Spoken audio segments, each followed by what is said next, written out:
이 누가복음을 보면서 느끼는 것은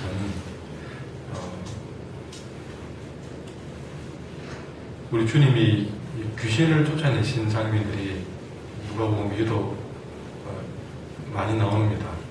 본문에도 보면 예수님이 한 그 말 못하게 하는 귀신을 쫓아내시는 장면이 나오는데, 그 귀신이 나오고 나니까 이 말 못하는 귀신에 들린 사람이 말을 하기 시작합니다. 사람들이 깜짝 놀랍니다. 그런데 그런 장면을 가만히 보고 있을 때에 그 무리들 가운데 한 일부가 하는 말이 아마 수근거리거나 아마 그랬겠죠. 귀신이 쫓겨나는 장면을 여러 번 또 소문을 들었고 또 눈으로 보면서 아마 자기들끼리 수근수근 했던 것 같은데, 여기서 이 말하고 저기서 저 말하고 했던 것 같습니다. 한 무리에서 어떤 얘기를 했느냐. 자, 예수님의 귀신을 쫓아낸 장면을 보고 한 얘기입니다. 저 사람이 저 귀신을 쫓아내는데 귀신의 왕 바알세불을 힘입어서 귀신을 쫓아낸다 하는 그런 악평을 하는 사람이 있었습니다. 그러니까 와, 대단하다. 근데 저 어떻게 저렇게 될까? 아마 귀신의 왕 바알세불의 힘을 입지 않으면 저 귀신이 나가겠는가? 그렇게 이야기를 한 것이죠. 그러니까 또 저쪽 한편에서는 하는 말이 그 다음에 때로 하는 말이 당신이 정말 하늘로부터 온 메시아인지 표적을 보여봐라. 그렇게 시험을 하기도 했습니다. 그러니까 다 모두 다 예수님이 하나님의 아들로 메시아로 온 것을 아직도 믿지 않고 있는 것이죠. 그것이 표현은 다르지만 한마디로 말하면 아직 너무 못 믿겠다. 그런 표현으로 보시면 되는 것입니다. 자, 이에 대해서 예수님은 그들의 악평과 시험이 얼마나 말이 안 되는 것인가를 그렇게 논리적인 모순이라는 사실을 지금 17절부터 설명을 하고 있습니다. 예수님의 설명은 그렇습니다. 너희들은 그렇게 생각하느냐? 그런데 이게 말이 되느냐? 라고 하면서 하는 말이 17절에 보시면 스스로 분쟁하는 나라마다 황폐해지는 것, 스스로 분쟁하는 집은 무너지는 것, 이것이 원칙이 아니냐. 어떻게 같은 집안끼리 서로 분쟁을 하느냐. 그러니까 사람들이 귀신의 왕의 힘을 빌려서 귀신을 쫓아낸다는 말을 생각하시고 그게 말이 안 된다는 것이죠. 어떻게 자기 집안끼리 안 그래도 가만히 놔둬도 아니 귀신이 안 들린 사람에게 귀신을 들게 하는 것이 원칙이지, 어떻게 겨우 귀신 들리는 사람에게서 귀신이 나가도록 하는 것이 맞겠느냐. 그러면 내가 만약에 바알세불의 힘을 빌려서 귀신을 쫓아낸다면 그 집안 싸움 아니냐. 그런 논리를 보이는 겁니다. 그리고 또 하나의 얘기는 뭐냐면 19절에 아마 그 당시 바리새인의 제자들도 귀신을 쫓아내는 일을 했던 것 같습니다. 자, 그렇다면 그러면 바리새인의 제자들은 그 귀신을 쫓아낸다면 그는 어떻게 된 거냐 하고 또 되물으시는 것이죠. 그렇게 얘기를 하고 난 다음에 예수님이 20절 이하에서 하시는 말씀은 그것이었습니다. 만약에 하나님의 손을 힘입어서 귀신을 쫓아냈다면 하나님의 나라가 이미 너에게 임한 것이다. 그러면서 강한 자가 무장하고 자기 집을 지킬 때는 그 소유가 안전한데 더 강한 자가 와서 그를 굴복시킬 때는 그가 믿던 무장을 빼앗고 그의 재물을 나누느니라. 그러니까 앞부분에서는 내가 귀신의 왕 바알세불을 힘입었다면 그건 집안 싸움이다. 그건 말이 안 된다. 그러나 지금 이렇게 귀신이 쫓겨나갔다는 것은 그동안에 강한 자로 대변되고 있는 귀신이 지금까지 그 사람 마음에 자리 찾아오고 있다가 더 강한 자, 그러니까 하나님이 와서 그 원래 강했던 사탄을 굴복시켰다면 이제는 더 이상 이제 그 마음에는 귀신이 돌을 자리가 없다는 것이죠. 그러면서 거기서 하나님의 나라가 임한 것이다 라고 설명을 이어가고 있습니다. 자, 이런 설명을 우리가 쭉 보면서 여러 가지 설명을 할 수 있습니다. 그러나 이 새벽에 우리가 한 가지만 말씀을 드린다면, 우리 이 모든 전체에서 알 수 있듯이 예수님이 말씀하시는 하나님의 나라는 단순하게 우리가 살다가 예수 믿고 살다가 죽고 나중에 쉽게 영의 세계로 하나님을 만나는 그런 저 먼 세계에 있는 하나님의 나라가 아니라, 오늘 주님이 말씀하고자 하시는 하나님의 나라는 하나님의 통치가 미치는 곳이라면 그 어디나 다 하나님의 나라라는 사실을 오늘 설명을 우리에게 주고 있습니다. 뭐 귀신이 쫓겨나고 듣고 그런 복잡한 얘기는 오늘 새벽에 다루지 맙시다. 중요한 것은 그 귀신이 그 마음을 지배했던 마음이든 상관없이 이미 그곳에 하나님의 통치가 임하기 맞다면 바로 그것이 하나님의 나라라는 사실이죠. 오늘 새벽도 여러분 마음이 하나님의 나라이기를 원합니다. 때로는 우리가 기도의 자리에 나왔어도 내 마음에 하나님이 내 마음을 다스리는 상황이 아니라면 우리는 아무리 교회당 여러분이 생각하는 그야말로 예배를 온전히 드리는 본당에 가서, 본당에도 여러분이 또 생각하는 저 강당 앞에 가서 기도를 드린다고 무릎을 꿇고 있다 합시다. 그러나 그 마음에 하나님이 그 마음을 다스리지 않는다면 그 어떤 거룩한 곳으로 꾸며 넣었다 할지라도 그곳은 하나님 나라가 될 수가 없습니다.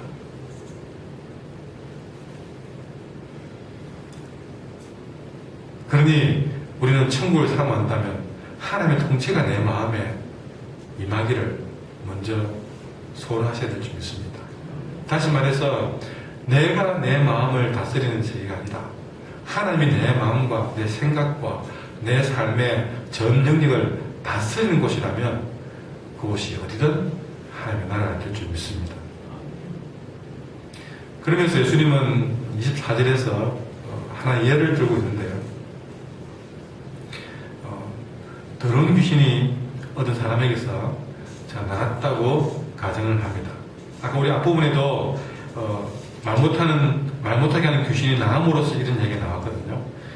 그런데 사람들은 이 귀신이 쫓겨나가는 것으로만 그냥 끝나버리는 경우가 있는데, 예수님은 그 귀신에 대한 얘기를 하면서 한 예를 들고 있습니다. 귀신이 아까처럼 귀신이 나갔다고 합시다. 자, 그랬을 때에 그 귀신에 있던 그런 상황들을 하나 이렇게 쉬운 예를 들어 설명하고 있는데, 그 사람을 지배하고 있던 귀신이 나가서 이제 그 귀신은 또 다른 머물 공간을 찾고 있다고 설명하고 있습니다. 근데 이건 우리가 너무 주목할 필요가 없습니다. 그건 하나의 설명을 하기 위해서 한 예를 든 것입니다. 이렇게 한 귀신이 어떤 마음을 지배하고 있다가 어쨌든 이렇게 아까처럼 말 못하게 하는 귀신이 나갔다고 합시다. 나갔을 때에 그 귀신은 또 다른 곳을, 또 다른 사람을 찾기 위해서 부지런히 애를 쓴다고 얘기합니다. 그러다가 아무리 찾아봐도 마땅한 공간을 사람을 찾지 못하다가 내가 예전에 했던 그 사람은 지금 이제 내가 나오고 난 다음에 어떻게 사는가 한번 가보자 하고 되돌아가 봤답니다. 근데 되돌아가 보니까 25절에 보니까 그 집이 청소가 싹 되어 있고 수리는 되었습니다. 근데 거기에는 다른 아무것도 채워지지 않다는 것이죠.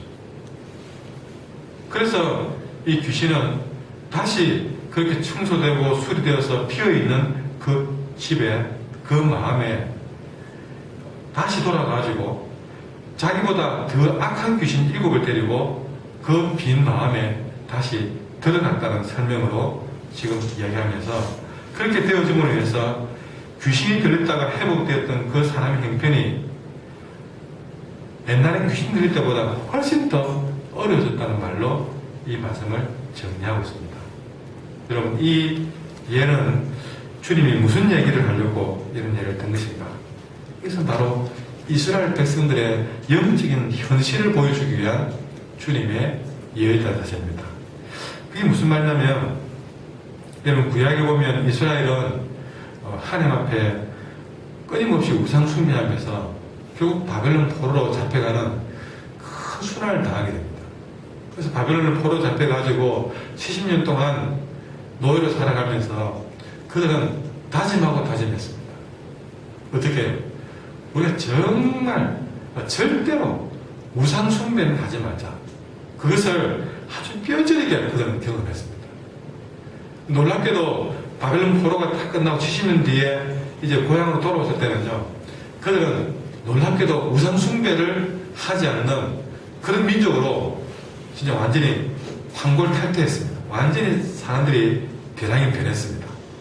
그러니까 마치 그동안에 우상 숭배라는 귀신이 진짜 제대로 쫓겨난 것처럼 그렇게 보였다는 사실이죠. 그런데 그들은 우상 숭배하는 죄를 범하지는 않았지만, 그렇게 우상 숭배라는 그 귀신을 쫓아내어서 청소는 했지만 그 마음에 다른 것으로 채워놓지 못하고, 다시 말해서 이제 우상 숭배를 안 하고 사는 것으로 끝나버리고, 그들은 다른 것에 그 마음에 말씀으로 다시 채워놓지 못함으로 인해서, 다시 말해 주님을 그 마음의 주인을 모시지 못함으로 인해서 오히려 더 악한 귀신, 그러니까 외식의 귀신, 교만의 귀신, 분리의 귀신, 정죄의 귀신, 우상숭배보다 더 악한 율법주의의 7 귀신이 그 마음에 들어옴으로써 옛날 우상숭배하던 그 이스라엘 조상들보다 더 악한 사람으로 이 사람이 변했다는 것을 오늘 이 예를 통해서 설명을 주고 있는 것입니다. 여러분, 오늘 말씀은 이스라엘 백성들만을 위한 말씀이 아닌 줄 압니다. 어쩌면 오늘 이 말씀은 저와 여러분에게 주는 말씀인지 모르겠습니다.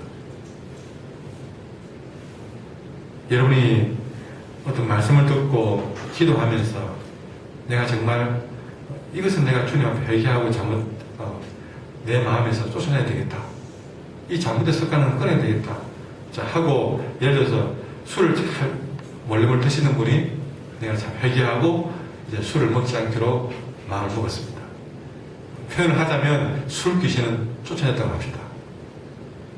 그러나 그 마음에 여러분이 정말 그 빈 마음을 빈 방으로 두지 않냐고, 빈 집으로 운영하지 않냐고, 거기에 정말 하나님의 말씀으로 다시 채우고 영으로 새로운 것들을 채워나가면서 그렇게 새로운 영적인 세계로 주님 앞에서 채워나지 않는다면 여러분 그 빈 마음에는 또 다른 더 많은 악한 귀신 7이 들어와서 여러분을 예전에 술 먹고 그렇게 오히려 살던 그런 모습보다 더 교만하고 더 시기 질투로 가득한 악령이 들어와서 오히려 예수 믿기 전보다 예수 믿고 난 다음에 더 악하게 살 수 있다는 사실을 오늘 말씀으로 경고하고 있습니다.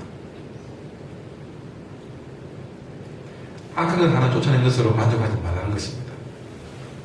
어쩌면은 그 마음에 이런 빈방으로 주님으로 내가 마음을 다스리지 못한다면, 말씀으로 지도하지 못한다면 어쩌면 더 악한 7 귀신이 여러분을 예전보다 더 악한 삶으로 몰아갈지 모른다는 사실입니다.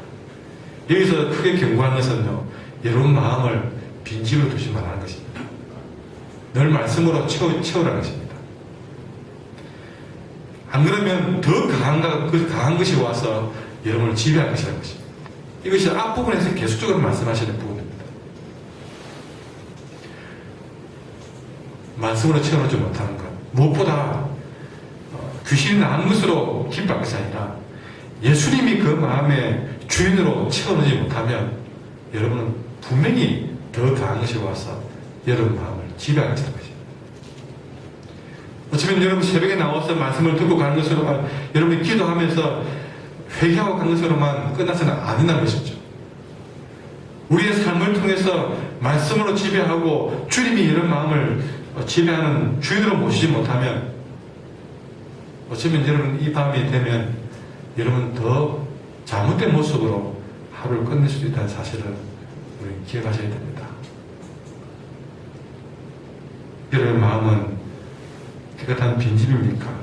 아니면 예수로 충만한 예수님의 집이십니까? 기도하겠습니다.